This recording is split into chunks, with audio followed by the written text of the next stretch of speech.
Pilipinas at Cambodia nagkasundo na palakasin ang rice trade at defense cooperation. 86 billion pesos na investment na kuha ng Pilipinas sa sidelines ng ASEAN-Australia Summit. It is a new world, it is a new economy, it is a new global economy to which we need to adjust. Not only our business sector, not only our private sector, not only our finance sector, but also our legislative sector to change, to make the very important structural changes that are necessary for us to adjust to the new global post-pandemic economy. NFA Administrator at mahigit 100 opisyal at empleyado ng ahensya pansamantalang sinuspindi dahil sa umano'y maanumalyang bentahan ng imbak na bigas. Department of Agriculture Secretary Francisco Chu Laurel Jr. pansamantalang pangungunahan ang NFA. Research vessel ng China na namataan sa Benham Rice, posibleng scientific at naval warfare ang pakay, ayon sa ilang security analyst. Alam naman ho natin na interesado ho ngayon ng China, mainito ang China, lalo na ho sa larangan ng issue ng Taiwan. Maaring minamap po nila yung karagatan ho dyan, just in case magkakaroon ho ng gulo in the future between China and Taiwan at papasok ho of course ang Amerika dyan. Paghahain ng kasong child abuse at qualified trafficking laban kay Apollo Kibuloy ipinag-utos na ng Department of Justice. Hold departure order laban sa religious leader pinirmahan na.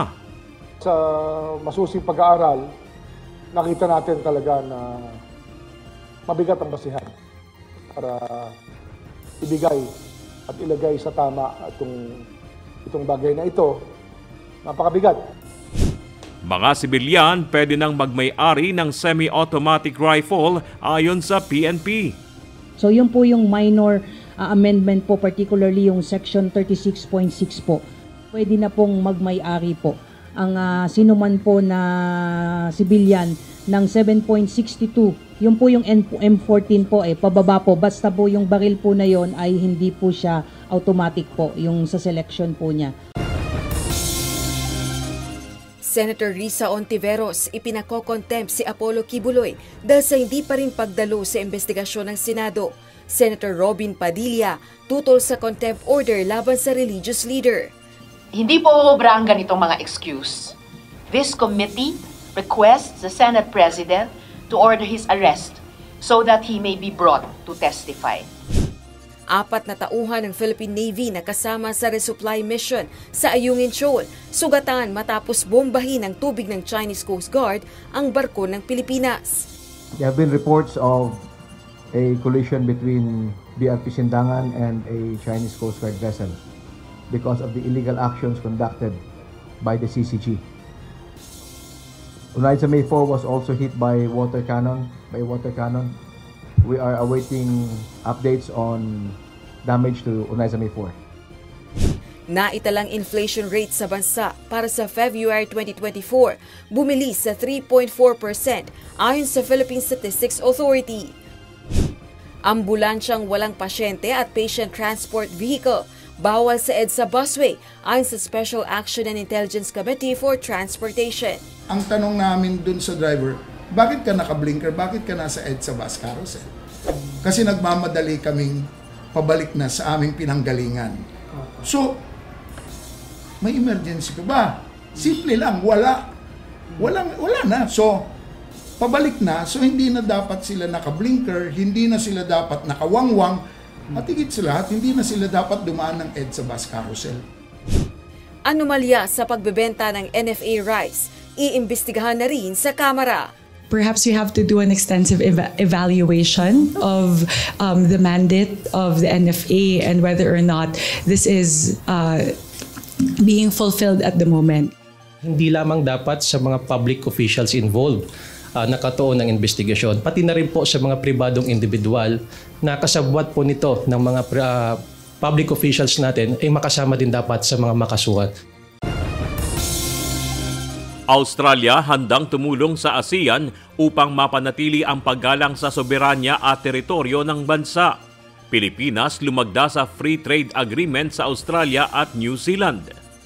In all this, Australia commits to working with you to make sure the principles of sovereignty, territorial integrity, equality and independence are upheld. Bagong harassment ng China sa barko ng Pilipinas sa West Philippine Sea, labis na nakababahala ayon kay Pangulong Ferdinand Marcos Jr. Pambubuli ng China patuloy na ipoprotesta. We continue to view with great alarm this continuing dangerous maneuvers and dangerous actions that are being done against our seamen, our Coast Guard. Once again, we will make our objections known and hope that we can continue to communicate to find a way so that such actions are no longer seen in the West Philippine Sea. MMDA nilinaw na hindi pa final and executory ang desisyon ng Korte Suprema na nagbabawal sa mga lokal na pamahalaan na manghuli at maniket ng traffic violators.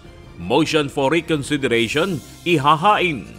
Sa ating po mga kababayan na motorista, kung kayo po ay huhulihin ng mga local traffic enforcers, wag po tayo makipagtalo at i-argue na sabi ng Korte Suprema ay bawal na kayong manghuli at mag-issue ng ticket dahil hindi pa nga po ito final and executory. So, sa ngayon, pwede pa po manghuli ang mga local traffic enforcers. Senate President Juan Miguel Mig Zubiri nilinaw na hindi siya ang nagpapaikot ng statement of support sa gitna ng umano'y kudeta sa Senado. Maraming haka-haka, chismis na papalitan daw ako, ikukudeta daw ako para matigil na yung haka-haka at usapin na yan, yung mga rumors na yan, ay ginawa na po nitong manifesto. Dalawang Filipino seafarers kumpirmadong nasawi sa missile attack ng Houthi rebels sa isang barko sa Gulf of Aden. 3 pang Pinoy malubharing nasugatan ayon sa Department of Migrant Workers. Senator Robin Padilla, mayroon ng 5 lagda para mabaliktad ang contempt order laban sa religious leader na si Apollo Kibuloy. Pero Senator J.V. Ejercito, binawi kalaunan ang pirma. Ano man ang kahinatnan nitong aking sana yung content, ang mahalaga sa akin dito ay pinaglalaban ko to kasi demokrasya ito eh. Hindi ito usapin ng kaibigan ko si pastor. Hindi yon. So I did not withdraw because of bashing. Sanay na ako dyan. It's a matter of doing the right thing. Issue ng right-of-way na nanatiling hamon sa konstruksyon ng Metro Manila Subway Project. Mga may-ari ng private properties na tatamaan ng proyekto patuloy na kinukumbinsi ng Department of Transportation. Ang magiging problema natin if we enter into a contract with a contractor, no? And then yung may mga issues pa tayo sa right-of-way, baka hindi makapagsimula on time, no? And magkaroon ng tinatawag na prolongation cost. Department of Health nagpasaklolo sa Philippine National Police upang maipatupad ang pagbabawal sa paggamit ng vape sa mga menor de edad at pampublikong lugar. Yung sigarilyo, nicotine at saka tar and other smoke elements yung ando doon. Pero doon sa heated tobacco, dilagyan na nila ng flavors. Ang problema, ang nadidiscover natin, some of these oils or scents are the ones that cause damage to the lung. Stakeholders Cafe at PNP Officers Dormitory na handog ng MCGI sa Rizal Police Provincial Office. Nagagamit na 11 solar street lights na hiling ng PNP Rizal para sa mga residente sa isang barangay na ikabit na rin. Unang-una, napakaganda na tumutulong ang kagaya ng UNTV at MCGI sa kapulisan. Naniniwala sila na ang pagtulong sa kapulisan ay pagsusulong sa kapayapaan. Diyan napagandang bagay. Pangulong Ferdinand Marcos Jr. bibiyahe patungong Germany at Czech Republic para sa state at working visit. Pagpapalakas ng maritime at labor agreements lalagdaan. This is more on the commercial side. So it's facilitating the movement of maritime trade.